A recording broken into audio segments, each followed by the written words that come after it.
Hello and welcome back to your own channel Indian Defense Analysis, where we bring to you all the latest development happening in the defense sector.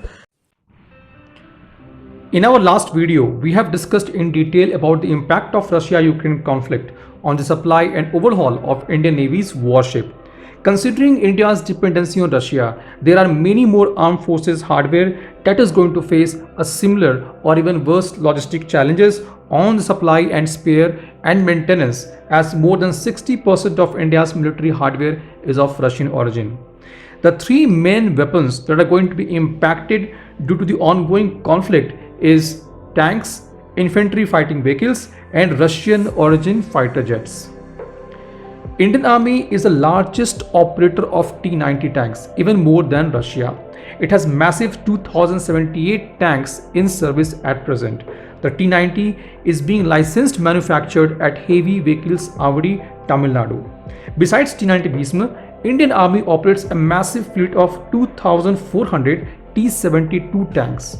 Tanks are tracked vehicles which need more frequent maintenance than wheeled vehicles.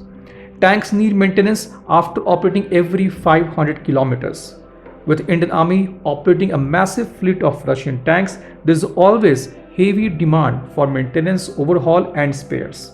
Russia has itself suffered heavy losses of tank in the ongoing Russian-Ukraine conflict. If we look at the sum of Ukrainian sources, Russia has lost close to 290 tanks and 999 armored personnel carrier as of 7th March. These are very big numbers, and in the era of info warfare, we are not sure how authentic it is. However, one cannot deny that Russia is facing heavy casualty as well, whatever may be the numbers. In the wartime, they will need logistics and spare supplies at much higher number than at peacetime, which will create logistic issues for Indian tanks for the supply of spares. India does have some spare reserved for immediate and future requirements, but how long it can last?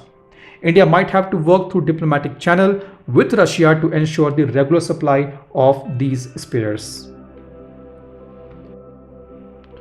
Another logistic nightmare is going to be for the BMP-2 Sarath infantry fighting vehicle, which is being operated again in very huge number, close to 2,500. The vehicle is being licensed manufactured at OFP Medak. These vehicles are also going to face the challenges in terms of spares and maintenance similar to T-90s and T-72 tanks of Indian Army. Since T90 Bhisma and BMP-2 Sarath are licensed manufactured by India, the problem is not that big, but the critical spare supplies coming from Russia and not locally manufactured is going to be impacted. If you look into Indian military aircrafts, it is operating 260 SU-30 MKIs forming the backbone of Indian Air Force, 65 Mig-29 UPG, 36 Mig-29K by Indian Navy, 223 Mi-17 V5 utility helicopters, and many other aircrafts and rotorcrafts in some numbers. While HAL is manufacturing AL-31 FP engine powering SU-30 MKIs, the RD-33 engines used in Mig-29 fighter jets of Air Force and Navy is going to face the logistic issues. Unlike marine gas turbine engine, the aircraft engines need replacement more frequently. These engines need replacement after every 4,000 hours of operation. The number of engines needed doubles with Russian twin-engine fighters. Similar challenges are going to be faced with a massive fleet of Mi-17 V5 utility helicopters operated by Indian Armed Forces. As reported by News 18, at a recent press briefing, Russian Ambassador Designate Denis Alipov said the ongoing conflict and the Western sanction will not impact the deliveries of critical defense equipment to India, as alternate mechanisms are in place as a counter to the restrictions. While the Russian Ambassador Designate statement shows Russia's intent and commitment towards the supply of critical spare to Indian Armed Forces, the uncertainty looms over it, as we don't know how long Russia-Ukraine conflict is going to last and its effect on Russian economy and the defense manufacturing.